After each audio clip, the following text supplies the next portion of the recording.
আসসালামু আলাইকুম বন্ধুরা। হোয়াটসঅ্যাপ চ্যানেলটিতে আপনাদের আবারও স্বাগতম। আশা করি সকলে ভালো আছেন।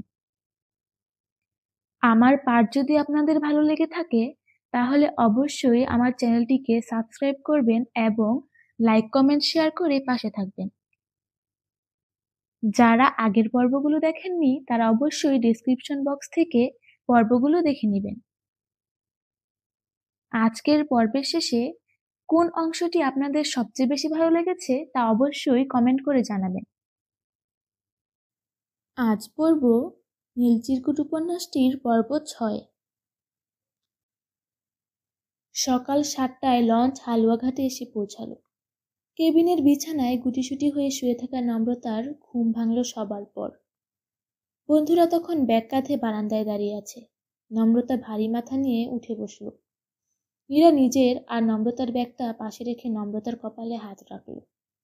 কপাল কুঁচকে বিজ্ঞদের মতো মুখভঙ্গি করে বলল, জ্বর তো কমই মনে হচ্ছে, হাঁটতে পারবি?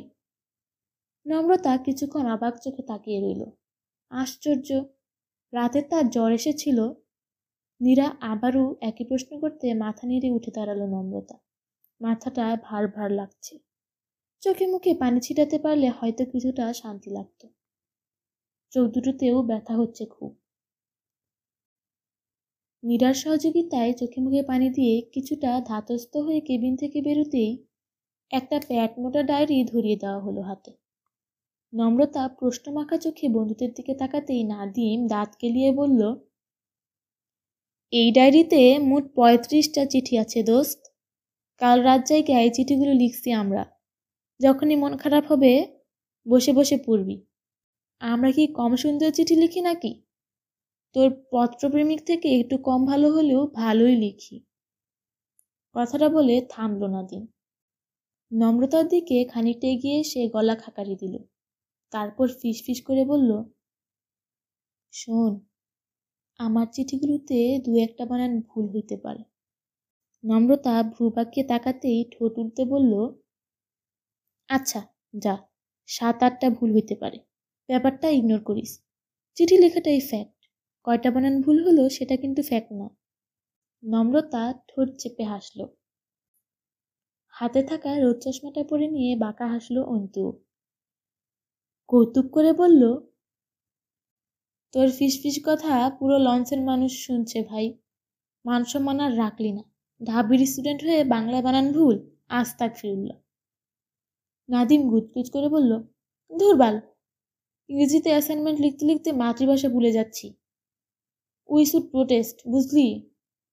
এই স্যাররা কোনো কাজের না, আকামের ঢেকি সব। নাদিমের কথায় ঠোঁটে হাসি নিয়ে মাথা নাড়ল সবাই। ব্যাগ কাঁধে লঞ্চ থেকে নামার উদ্যোগ করল। নাদিম লঞ্চ থেকে নামতে নামতে অন্তুর কাজ ঝাঁকিয়ে বলল, আজ এত মানজা মারছ মামা, কাহিনী কি তা? কোন সুন্দরীকে গায়েব করতে চাই তোমার মন, হ্যাঁ? অন্তু চমৎকার এক হাসি দিয়ে বলল, তোর বোন রে, হেব্বি দেখতে, আমার হাতে তুলে দে। পরের বছরেই মামা ডাকার সুযোগ সুবিধা ফ্রি। নাদিম অন্তুকে লাথি দিয়ে বলল, তুই আসলেই খারাপ, শালা হারামখোর।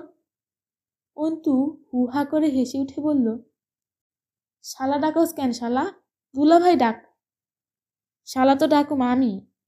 শালা ও শালা, শালামশাই।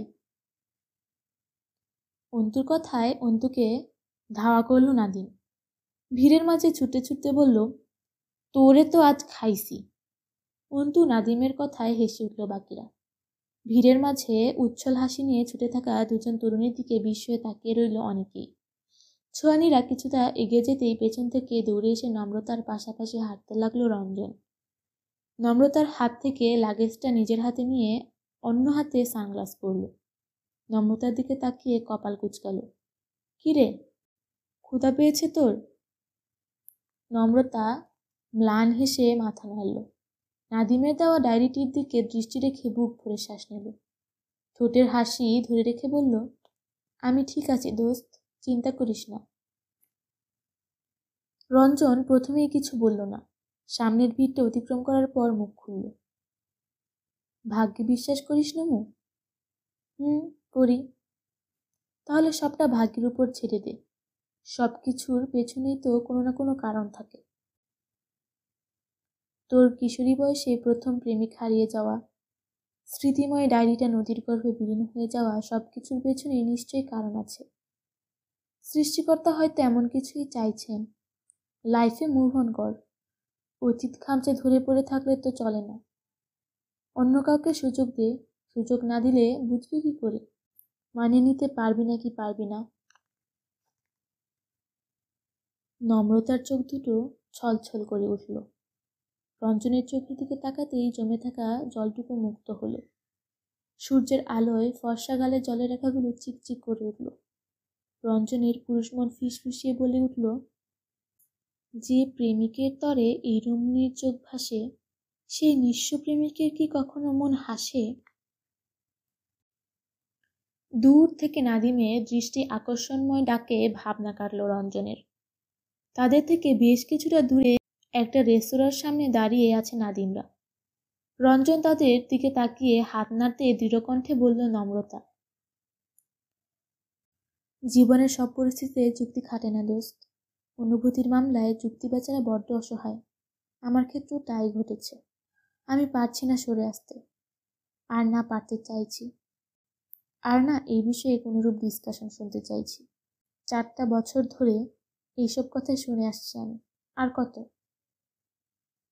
একদমে কথাগুলো বলে নিয়েই দ্রুত পা চালালো নম্রতা। রঞ্জন দৌড়ে গিয়ে ওর সঙ্গ নিল। বলল, আচ্ছা বেশ, আলোচনা সমালোচনার দরকার নেই। তুই যেমন আছিস থাক, শুধু হ্যাপি থাক, মন খারাপ করে থাকিস না। আচ্ছা গান শুনবি? নম্রতা ভ্রু বাঁকিয়ে তাকালো। সুদর্শন রঞ্জন মন ভুলানো হাসি দিয়ে গলা ছেড়ে সুর টানল। রঞ্জনের গান শুনে সেখান থেকে গিটারের সুর তুলল নাদিম। উটপট টাং লাফাতে লাফাতে চেঁচাতে লাগলো, আহা আহা। অন্তু মসৃণ ছিপি বাজিয়ে সুন্দর হাসল।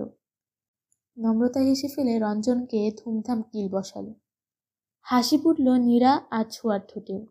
রঞ্জনের গান থামল না। রেস্তোরাঁর কোনায় একটা টেবিল ঘিরে বসে একের পর এক গান চলতে লাগলো আড্ডায়। নাদিম গিটার আর অন্তু টেবিল বাজিয়ে আড্ডা জমিয়ে তুলল। রঞ্জনের অদ্ভুত গানে কখনো বা সুর মেলাতে লাগলো, কখনো বা হেসে কুটি কুটি হতে লাগলো নীরা, নম্রতা, ছোঁয়া। রেস্তোরাঁয় থাকা অধিকাংশ খদ্দের মুগ্ধ দৃষ্টিতে তাকিয়ে দেখল সোনালি সকালের ফুটে ওঠা একদল উচ্ছল তরুণ তরুণীদের। সকালের নাস্তা এলো ডিম, পরোটা আর দই। ধীরে সুস্থে নাস্তা শেষ করে চারপাশটা ঘুরে ফিরে দেখল ওরা। কিছুক্ষণ পা ছড়িয়ে ঘাটে বসে রইল, সমস্বরে গান গাইল। সারাক্ষণ ফুর্তিতে মেতে রইল প্রতিটা প্রাণ। 10টায় লঞ্চ আসতেই তাড়াহুড়ো করে উঠে গেল তাতে। উদ্দেশ্য কুতুবদিয়া। লঞ্চ ছাড়ার পর হাত পা ছড়িয়ে শুয়ে পড়ল সবাই। ঠিক তখনই মন খারাপের মেঘ এসে জমা হলো নম্রতার আকাশে। সেই সাথে এলো কান্না।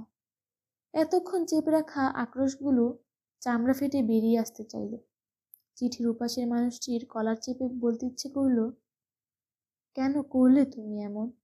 সত্যিই হারালে নাকি ধোকা দিলে? আমাকে মরণ যন্ত্রণায় ফেলে এভাবে পিছুতে পারলে তুমি? একটুও কষ্ট হলো না?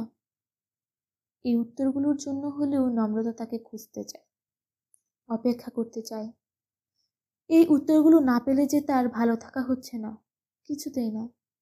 তাছাড়া ওই বেয়াদব লোকটিকেও তো ছাড়বে না নম্রতা। আবার দেখা হলে শক্ত কয়েকটা চড় লাগাবে। ধাক্কা দিয়ে ডায়েরি ফেলে দিয়ে আবার আবেগ নিয়ে ছেড়খানি, এত বড় সাহস! কুতুবদিয়া পৌঁছাতে পৌঁছাতে প্রায় সন্ধ্যা হলো। এখানকার স্থানীয় একটা হোটেলে উঠেছে তারা। আজকে রাতটা কাটিয়ে সকালের লঞ্চে চট্টগ্রাম হয়ে কক্সবাজার পৌঁছাবে। অন্ধকার আকাশে মেঘ করেছে, ঝড় হওয়ার সম্ভাবনা প্রবল। চারপাশে উলটপালট হাওয়া। সেই হাওয়ায় উড়ে চলেছে নীরার অস্থির চুল, ওড়না। বারান্দার থামে ঠেস দিয়ে ফোনালাপ সারছে সে। চোখে মুখে চাপা উৎকণ্ঠা, হরিণীর মতো টানাটানি চোখে অল্প বিস্তর দ্বিধা। খানিক দূরে বসে থেকে এসবই খুঁটিয়ে খুঁটিয়ে দেখছিল অন্তু। আড্ডায় মশগুল রঞ্জন, নাদিম এক পর্যায়ে থেমে গেল। অন্তুর দৃষ্টি অনুসরণ করে সামনে নীরার দিকে তাকালো। দুজনেই দীর্ঘশ্বাস ফেলে একে অপরের দিকে তাকালো। নাদিম ফট করে বলে ফেলল, এইবার ঢাকায় ফিরা তবে দুইটারে কাজ অফিসে ঢুকাইয়া তালা মাইরা দিন, খুলতাম না। তোকে এসব পারু দেবদাসের কাহিনী আর ভাল লাগতেছে না। অন্তু কপাল কুচকালো, দৃঢ় কণ্ঠে বলল, কে দেবদাস? ওর জন্য দেবদাস হওয়া লাগবো? এত বাজে দিন আসে নাই আমার। হ, ওইটা তো তোর চোখ মুখ দেখলেই বোঝা যায়। দোস্তের দিকে এমন কামুক দৃষ্টিতে তাকাইতে তোর বিবেক বাজে না? অন্তু নিরুত্তাপ কণ্ঠে বলল, প্রথম যখন তাকাইছিলাম তখন তো আর দোষ ছিল না, সাধারণ সুন্দরী মেয়ে ছিল। দেখতেই প্রেমে পড়ে গেলাম, আর সেও আমাকে ফ্রেমবন্দি করার পায়তারা করতে লাগলো। এই মেয়ের যন্ত্রণাতেই মরে যাব একদিন, দেখিস। রঞ্জন ফুস করে নিঃশ্বাস ফেলে বলল, বুঝিয়ে বললেই পারিস। আর কত বুঝাবো? 3টা বছর ধরে তো বুঝাচ্ছি। আমি কি দেখতে খুব খারাপ? আমার মধ্যে কি পছন্দ করার মতো কিচ্ছু নাই? একটা গুণও না? কথাগুলো বলতে গিয়ে গলা কেঁপে উঠল অন্তুর। চোখ দুটো হয়তো একটু টলমড়ো করে উঠল। রঞ্জন অন্তুর কাজ ঝাঁকিয়ে বলল, কি বলিস এগুলো? তুই আর খারাপ দেখতে? মায়েরা তাহলে কি দেখে পটে যায় বলতো মামা? ফালতু চিন্তা বাদ দে, নীরা বুঝবে, সময় দেউরে। নাদিম অসহায় চোখে তাকালো, হতাশ কণ্ঠে বলল, এল্লাই ভাল লাগে না বাল। নিরুর জায়গায় অন্য কেউ হলে থাবড়া মাইয়া ঠিক করে ফেলতাম, কিন্তু নিরুও তো আমগই দোস্ত। কারে কি কই বলতো? যন্ত্রণার এক শেষ। শালা তুই প্রেমে পড়ার জন্য আর কোনো মাইয়া পাইলি না? অন্তু ঠোঁটে চাপা হাসি দিয়ে বলল, পাইছিলাম তো, তোর বোন রে। দিলি না, ছেকা। নাদিম ওর দিকে তেড়ে এসে বলল, তোর লাইগা হুদ্দাই সেম্পাতি আসে, তোরে তো মাইরা ফেলানো উচিত। তোর বোনের জন্য জান কুরবান শালা মশাই। রঞ্জন এবার হু হা করে হেসে ওঠে। নাদিমের মুখ তখন রাগে আগুন। ছাই রঙা বিশাল আকাশে রুটির মতো গোলাকার এক চাঁদ। জ্যোৎস্না যেন ঠিকরে পড়ছে। সমুদ্রের হিংস্র ঢেউগুলোর গা চিকচিক করে উঠছে উজ্জ্বল জ্যোৎস্নার রূপালি আলোয়। বিশাল ঢেউগুলো শুভ্র ফেনা নিয়ে ঝাঁপিয়ে পড়ছে বালিময় তীরে। নগ্ন পায়ে অগোছালো পদক্ষেপগুলো জলের তরে মিশিয়ে দিয়ে মোহমান্বিত গর্জনে কাঁপিয়ে তুলছে চারপাশ। অন্ধকার মাথায় নিয়ে দাঁড়িয়ে থাকা ঝাউগাছগুলো প্রচণ্ড বাতাসে তীর তীর করে কাঁপছে। কাঁপছে নম্রতার লম্বা চুল, ওড়নার আঁচল। মুগ্ধ চোখ দুটো তাকিয়ে আছে বহু দূরে, বিশাল আকাশ আর সমুদ্র। পরম ভালোবাসায় যেখানে মিলেমিশে একাকার হয়েছে ঠিক সেখানটাতে। কি আশ্চর্য সুন্দর এই পৃথিবী! কি আশ্চর্য সুন্দর আকাশ আর সমুদ্রের এই স্বর্গীয় মিলন! নম্রতা থেকে কিছুটা দূরে দাঁড়িয়ে ফোন আলাপে ব্যস্ত রঞ্জন। চোখে মুখে চাপা তৃপ্তির আভাস। কি করছো? বিচে আছি, বালির উপর খালি পায়ে হাঁটছি। যখনই ঢেউ এসে পা ভিজিয়ে দিয়ে যাচ্ছে ঠিক তখনই তোমাকে প্রচণ্ড মিস করছি। উপাস থেকে নারীকণ্ঠী অভিমানী কণ্ঠে বলল, চাপা, মিস করছো না ছাই? আরে সিরিয়াসলি খুব মিস করছি। এই মুহূর্তে তোমাকে দেখতে ইচ্ছে করছে। তুমি জানো তোমার রঞ্জন মিথ্যে বলে না। উপাসে কণ্ঠস্বরটা এবার খানিক নরম হলো। আবেগী কণ্ঠে বলল, আমিও। রঞ্জন মন খারাপ ভাব নিয়ে বলল, তোমাকে বললাম সাথে এসো, রাজি হলে না। কি হতো এলে? উপাস থেকে মৃদু হাসির শব্দ পাওয়া গেল। মিষ্টি কণ্ঠে বলল, বন্ধুরা মিলে ট্যুরে গিয়েছো, সেখানে গার্লফ্রেন্ডের কি কাজ? সবারই একটা পার্সোনাল স্পেস দরকার। আমি তোমায় ভালোবাসি বলে যে তোমাকে সবসময় আমার মাঝে সীমাবদ্ধ রাখবো তা ঠিক নয়। আমার বাইরেও তোমার একটা জগৎ আছে, বন্ধু মহল আছে। আমার সাথে কাটানো সময়গুলোতে যেমন তুমি শুধু আমার থাকো, আমাকেই ভাবো, তেমনি ফ্রেন্ডের সাথে সময় কাটানোর সময় শুধু ওই তুমিটা শুধু ওদের হয়েই থাকা উচিত। আমি সাথে থাকলে তুমি কাকে রেখে কাকে সময় দিতে? রঞ্জন হাসল। চাঁদের আলোয় ফর্সা মুখটা জ্বলজ্বল করে উঠল। মুগ্ধ কণ্ঠে বলল, তুমি এখন সামনে থাকলে ঝাঁপিয়ে পড়ে চুমু খেতাম তোমার গালে। এর জন্যই তোমাকে এত ভালোবাসি পূজা। পরিস্থিতিগুলোকে এত ভালোভাবে বুঝো কিভাবে বলো তো?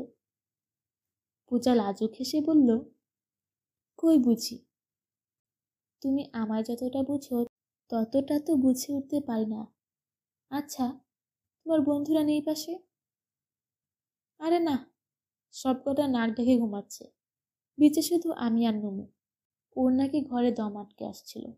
মেয়েটা ঠিকঠাক ঘুমায় বলেও মনে হয় না আমার। কতটা পাগল হলে কিছু চিঠিকে পুঁজি করে বছরের পর বছর অপেক্ষা করা যায় ভাবো। পূজা দুঃখী কণ্ঠে বলল, ওর ডায়েরির জন্য খুব খারাপ লাগছে আমার। সেদিন সব শোনার পর কি মনে হয়েছিল জানো? কি? আমার কাছে ম্যাজিক থাকলে চোখের পলকে ডায়েরিটাকে নদী থেকে তুলে হাতে ধরিয়ে দিতাম তার। খুব খুশি হতো না? রঞ্জন শব্দ করে হেসে উঠল। আদুরি কণ্ঠে বলল, পাগলি। আচ্ছা, ওই লোকটাকে কি কোনোভাবে খুঁজে পাওয়া যায় না? আমি কালী পুজো দেব, প্রার্থনা করব নম্রতা যেন খুব শীঘ্রই তার পত্রপ্রেমিককে পেয়ে যায়। ভগবান আমার কথা না রেখে পারবেই না। এই তো শুরু হলো তোমার অন্ধবিশ্বাস। আচ্ছা, তুমি কি নাস্তিক? নাস্তিক কেন হব? তাহলে সবসময় ধর্মের কথায় নাক সিটকাও কেন? জীবনেও তো মন্দিরে যেতে দেখলাম না। নাস্তিক না হলে তোমাদের মন্দিরে গিয়ে মাথা কুটতে হবে? কি আশ্চর্য! শোনো, আমি সৃষ্টিকর্তায় বিশ্বাস করি। আমি বিশ্বাস করি একজন আছেন যিনি আমায় এই পুরো সৃষ্টিজগৎকে সৃষ্টি করেছেন। কিন্তু পূজা অধৈর্য হয়ে বলল, হয়েছে, আপনার এই যুক্তি বহু শুনেছি, একদম মুখস্থ হয়ে গিয়েছে। কিন্তু দয়া করে আমার বাবার সামনে এসব কথা বলো না। আমার বাবা কিন্তু গোঁড়া হিন্দু। তোমার এসব কথায় যেতে যেতে 2 মিনিটও লাগবে না। রঞ্জন প্রত্যুত্তরে কিছু বলতে গিয়েও থেমে গেল। আশেপাশে তাকিয়ে নম্রতাকে দেখতে না পেয়ে আটকে উঠে বলল, নমুকে আশেপাশে দেখছি না পূজা। আমি তোমাকে পরে কল করি। পূজা বিস্ময় নিয়ে বলল, সে কি? আচ্ছা ঠিক আছে, খোঁজ পেলে ইনফর্ম করো। আচ্ছা। কথাটা বলেই তাড়াহুড়ো করে ফোন কাটল রঞ্জন। ভয়ার্ত চোখে এদিক ওদিক তাকালো। যত দূর চোখ যায় জনমানবহীন বালুকাময় তীর। মুহূর্তে কোথায় চলে গেল মেয়েটা? সমুদ্র তীর ধরে হাঁটতে হাঁটতে কত দূর পৌঁছে গিয়েছে নিজেও জানে না নম্রতা। শুধু জানে সমুদ্র তাকে টানছে। অদ্ভুত সুন্দর এই জলরাশি জ্যোৎস্না স্নান করতে করতে নিবিড়ভাবে হাতছানি দিচ্ছে তাকে। পরনের লাল ওড়না আর লম্বা চুলগুলো উচ্ছল কিশোরীর মতো লাফালাফি করছে। শরীর থেকে ছিটকে হাওয়ায় হাওয়ায় মাতোয়ারা হতে চাইছে। নম্রতা সমুদ্রের পানিতে পা ভিজিয়ে দাঁড়িয়ে রইল। কিছুক্ষণ উদাসী দৃষ্টিতে তাকিয়ে থেকে বেশ কয়েক পা এগিয়ে গিয়ে হাঁটু ছুঁই ছুঁই পানিতে গিয়ে দাঁড়ালো। সমুদ্রের শীতল বাতাস ঝাপটে পড়ছে নম্রতার গায়ে। নম্রতা চোখ বুঝল। বুক ভরে শ্বাস টেনে নিয়ে দুপাশে দুহাত প্রসারিত করল। নম্রতার মোমের মতো ফর্সা মুখটা চাঁদের আলোয় ঝালক দিয়ে উঠল। নম্রতার হঠাৎ করে মনে হলো সে উঠছে। বাতাস, চুল, ওড়নার আঁচলের সাথে তার হালকা পাতলা শরীরটাও যেন ভাসছে। চারপাশে সমুদ্ররাজ ভয়ানক গর্জন তুলে হাসছে। নম্রতার চোখের পাতায় ভেসে উঠল সেই আশ্চর্য সুন্দর দিনটি। নম্রতাকে প্রেম নিবেদন করার পরপরই শুরু হয়েছিল তাদের সুখময় প্রেম। কি সুন্দর ছিল সেই দিনগুলি। নম্রতা একবার খুব আবেগ নিয়ে লিখেছিল, শোনো, আমরা একটা ঘর বাঁধব, ছোট্ট একটা ঘর। ছনের বনের চাল থাকবে, আধ ভাঙা দেয়াল থাকবে। ভাঙা দেয়ালের ফাঁক গেলে এক পশকা জ্যোৎস্না আসবে। ছোট্ট ঘরের এক কোণায় পুরনো এক লণ্ঠন থাকবে। হাতের তৈরি শিকা থাকবে, সেগুলোতে হরেক রকম রং থাকবে। আর শোনো, পোষা একটা টিয়া থাকবে। আমাদের এই ছোট্ট ঘরে তারও ছোট্ট ঘর থাকবে। তুমি প্রতিদিন গঞ্জে যাবে, আমার জন্য মুঠো ভরা লাল ফিতে আর আলতা আনবে। চাঁদের আলোয় গা ভিজিয়ে নদীর পানি ঝলমলাবে। সে আলোয় মত্ত হয়ে আমার পায়ে আলতা আঁকবে। বৃষ্টি ভেজা রাতগুলোতে তোমার বুকে সিটিয়ে রাখবে।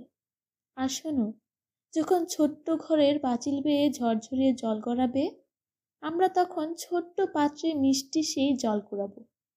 আমাদের আধ ভাঙা এক চৌকি থাকবে, নড়তে চড়তেই আনন্দে সে খিলখিলাবে।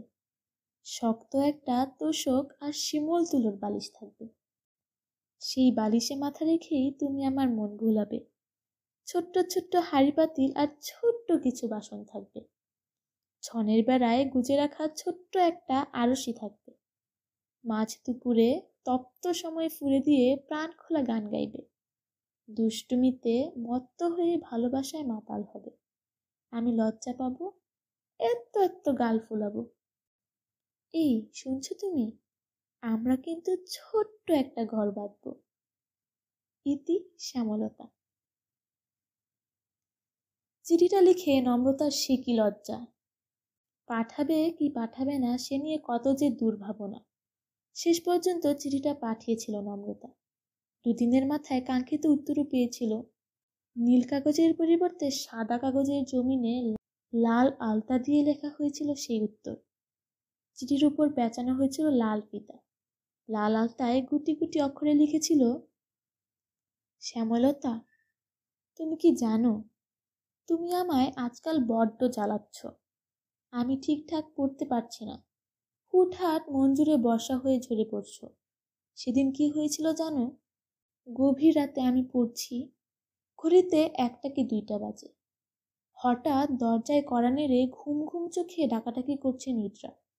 আমি বিস্ময় নিয়ে দরজা খুলতেই সে বলল, ভাইয়া, তোর কি অসুখ করেছে?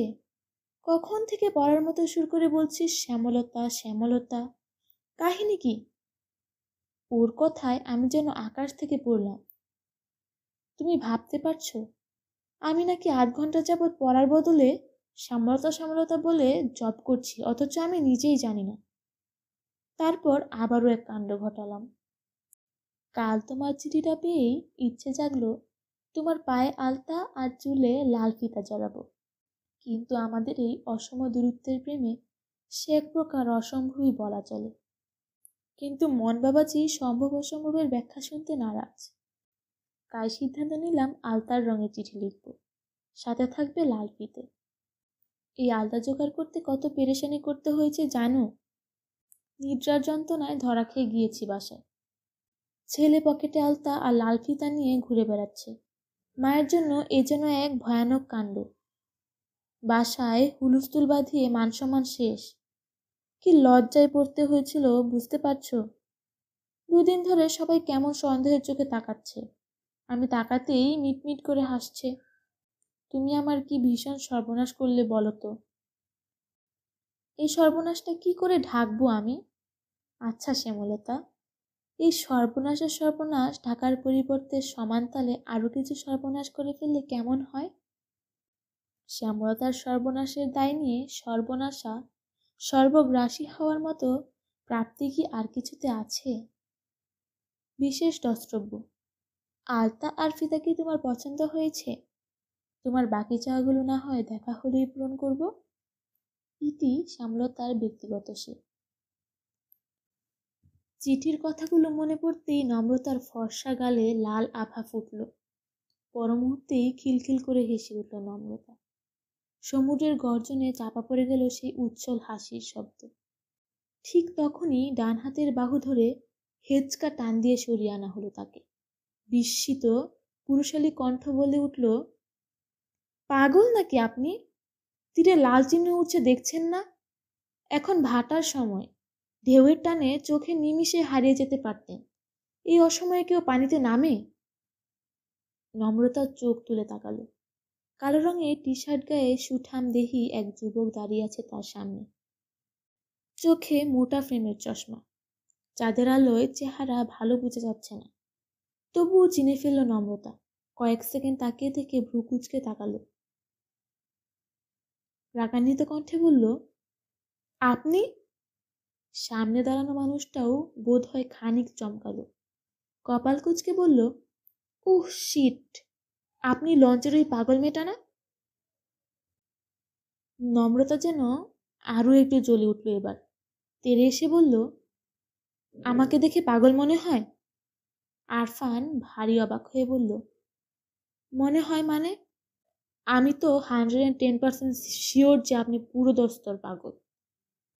নম্রতা ডায়েরি হারানোর জ্বালাটা আবারও তীব্র রূপ ধারণ করল। আরফানের দিকে তেড়ে যেতেই দুপা পিছিয়ে গেল আরফান। এমন সময় দূর থেকে দৌড়ে এলো 3টি ছেলে।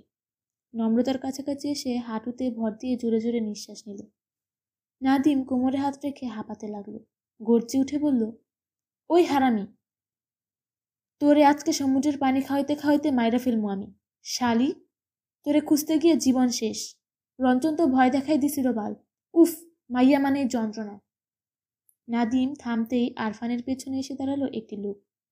ফর্সাটে গোলগাল মুখ, চোখে মুখে গেনি গেনি ভাব, ফর্সা চামড়ায় লাল টকটকে ঠোঁট। লোকটি হালকা ঝুঁকে নম্রতাকে নিরক্ষর করে বলল,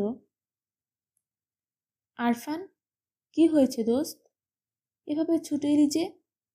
বন্ধুর কথায় ফুস করে নিঃশ্বাস ছাড়ল আরফান। বিরক্ত কণ্ঠে বলল, আর বলিস না, 2 দিন যাবৎ এক পাগলকে বাঁচাতে গিয়ে বারবার মান সম্মান খাওয়াতে হচ্ছে আমায়। মানে বুঝলাম না। এই ভাটার সময় হাঁটু পানিতে দাঁড়িয়ে সমুদ্র বিলাস করছিলেন এই রমণী। আমি ভালো বুঝে বাঁচাতে গেলাম, সে উল্টে আমার উপরই অখুশি। Such a ফলিস girl. নম্রতা আবারও তেড়ে গিয়ে বলল, খবরদার বাচ্চা কথা বলবেন না। আমার অত বড় একটা ক্ষতি করে এখন মহৎ শাস্তি এসেছেন? আরফান দুপা পিছিয়ে গিয়ে নিজের রাগ নিয়ন্ত্রণ করে বলল, দেখ নিশাদ, কেমন অসভ্য মেয়ে। কার্টেসি বলতে কিছু নেই। আমার ল্যাপটপ ওভাবে ফেলে দিয়েও বিন্দুমাত্র অনুতাপ নেই। ইচ্ছে করছে। নিশাদ হুহা করে হেসে উঠল। আরফানের কাঁধ ঝাঁকিয়ে তাকে শান্ত হতে বলল। নাদিম উসখুস করে বলল, নমু, বাদ দেবই, ঝগড়া টগড়া কইরা লাভ নাই। এই ভাই খুব একটা মিশা বলে নাই। তোর মাথায় এল্লাউল্লা সিট দেখা দিতেছে। এই রাইতে কেউ একলা একলা এত দূরে আহে, তারপরে পানিতে নামে? নম্রতা চোখ মুখ লাল করে নাদিমের দিকে তাকালো। রঞ্জন এক পায়ে গিয়ে গিয়ে আরফানকে উদ্দেশ্য করে বলল, সৌভাগ্যবশত আপনাদের সাথে আবার দেখা হয়ে গেল। আর দুর্ভাগ্যবশত আবারও এমন একটা সিন ক্রিয়েট হলো। সরি ভাইয়া, আসলে নমু একটু ডিপ্রেসড। আরফান কিছু বলার আগেই পাশ থেকে নিশাদ হাত বাড়িয়ে দিয়ে বলল, ইটস ওকে, সুন্দরী মেয়েদের টুকটাক ভুল মাফ করা যায়। আমি নিশাদ আহমেদ নীরব, বর্তমানে প্রাইভেট ইউনিভার্সিটির লেকচারার।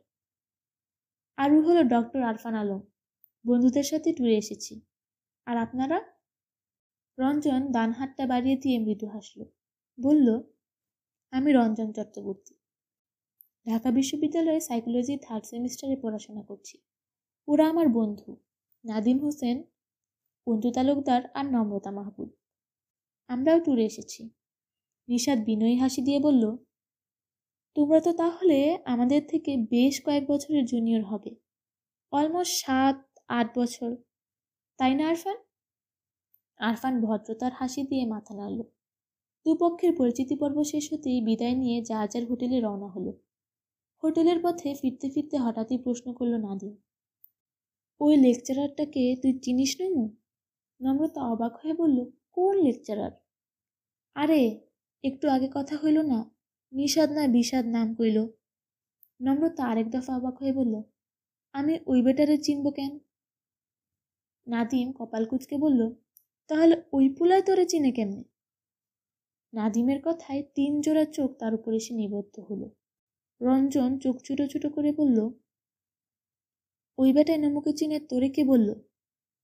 ফেরার সময় স্পষ্ট শুনলাম ওই লেকচারারে আরফান ভাইকে বলছে, রাগিস না দোস্ত, ছেড়ে দে, মেয়েটা আমার পরিচিত। নাদিমের কথায় 3 জনে অবাক চোখে একে অপরের দিকে তাকালো। নম্রতার কপালে ভেসে উঠল চিন্তার ভাঁজ। ওই লোক কি করে চিনবে তাকে? কই, সে তো চিনে না।